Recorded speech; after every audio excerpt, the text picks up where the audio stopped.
Hey everybody, I'm sitting here with Ms. Jency Medrano from Edinson Properties, Keller Williams Metropolitan. We want to record this video and share with you a little bit about buying brand new homes from builders. Yes, so there are so many buyers that are interested in buying new construction home, obviously for many benefits. You know, it's brand new. Yeah. A lot of the things in the home come with warranty, even the brick, the roof, the appliances. So obviously there's benefits to buying brand new. And of course the peace of mind, you know, everything's gonna be okay. It's warranted. It's warranted, yes. So there are some misconceptions though when buying a new construction. I think a lot sure. of misconceptions. For sure. So one of the things that they do mention when you go to meet with a builder is their preferred lender.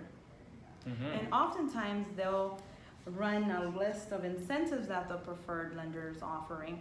But Julian, is it really beneficial for the buyer to use the builder's preferred lender? So that's a really good question. And it really depends, Jency. What we see is that, yes, at times there certainly is a benefit to use the builder's mortgage company. However, a lot of times what we see is that there's really not. Mm-hmm. So the way builder mortgage companies operate for the most part is they entice the client with incentives. If they use their mortgage company, they're going to get this, they're going to get that, they're going to pay for closing costs or whatever. What the consumer needs to be aware of is a lot of the times those incentives are eaten up by additional charges from the mortgage company. So let's say I have a buyer who has found the community, they found the builder, and the builder of course has mentioned their lender. Okay. How do we go about making sure that going with that lender is the best route for my buyer? So what we recommend is, even if you know you're going to be in the market for a brand new house, we recommend getting an independent pre-approval. Okay. And here's why. So we've taken in cases where the client has gone directly with the realtor to a brand new community and have signed up, given a deposit and all that, just to find out later on that they didn't qualify for the mortgage, because there's lag time. The builder's mortgage company usually runs a week or two in lag time before they can tell clients if they're going to approve or not. So getting your own pre-approval beforehand will give you an established amount for what they're going to qualify for, and they could use that, you know, to buy a resale, or they could use it to buy a brand new house.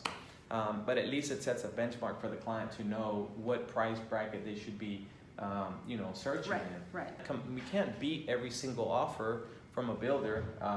However, I would say 50% of the time we're able to provide same or better. And then of course, you know, the elevated level of service, the closeness with the agent, where the client is going to be much more informed of what's going on with their loan, the process, to both the agent and the client. I mean, I think just the level of service is tremendously increased when the client is working with their own independent mortgage company. You know, in my 20 years I've been doing this, I've always encouraged people, get a second opinion.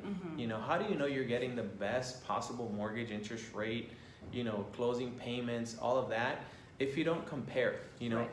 If you just take it for face value, whatever the builder's mortgage company is giving you, and you're not double checking that, I mean, how do you know it's the best possible deal? I'll ask you a little bit about that. I mean, what are the advantages of having representation when you're buying a brand new build home versus not having it?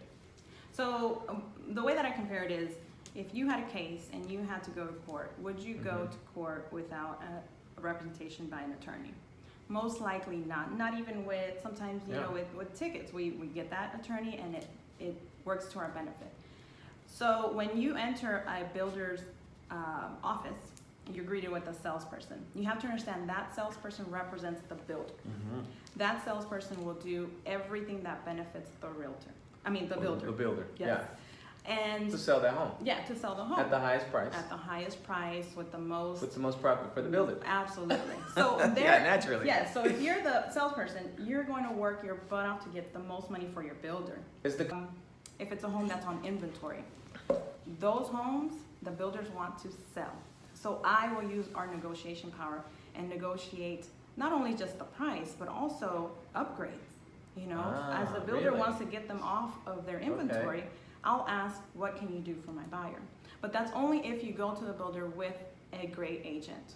So make Right. sure you don't just go and talk to the salesperson. So what I've seen normally in situations where I've heard of people trying to negotiate their own deal with the builder, Mhm. and then they bring in an agent, you know, at the advice, whether it be of ourselves or somebody else close to them, is that, you know, the money they thought they were going to save by not having to have a realtor get a commission, Mhm. you know, they save tenfolds that amount in what they end up paying for the house. Absolutely, and the realtor getting a commission has nothing to do with your purchase with the builder.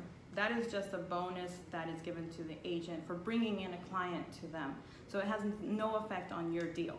What does have an effect is going in there without a realtor, without having that person that's going to fight for you and represent you to make sure you do get the best. Buyers who go to the builders, they sit down with the salespeople, Yep. and then they realize, oh, I'm going to need an agent.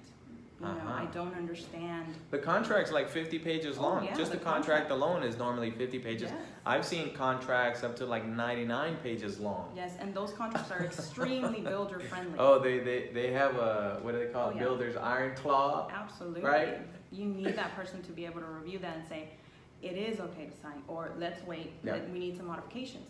So what happens is they go unrepresented, and then later they call and say, I think I need an agent. Well, the problem with that is that if your initial visit was not with an agent, the builders will not take representation after that. You must visit initially with your agent, knowing that you are represented. Wrap it up. Make sure that if you're considering buying a brand new home, you reach out to Jency Medrano or the realtor of your choice. Make sure you have representation in that transaction. And then always make sure that you have a second opinion on the financing program that you're going to utilize to purchase this brand new home. We look forward to seeing you. Thank you for watching. Julian Vasquez with Legacy Mutual Mortgage. Jency with Edinson Properties. Thank y'all. Bye-bye. Thank you guys.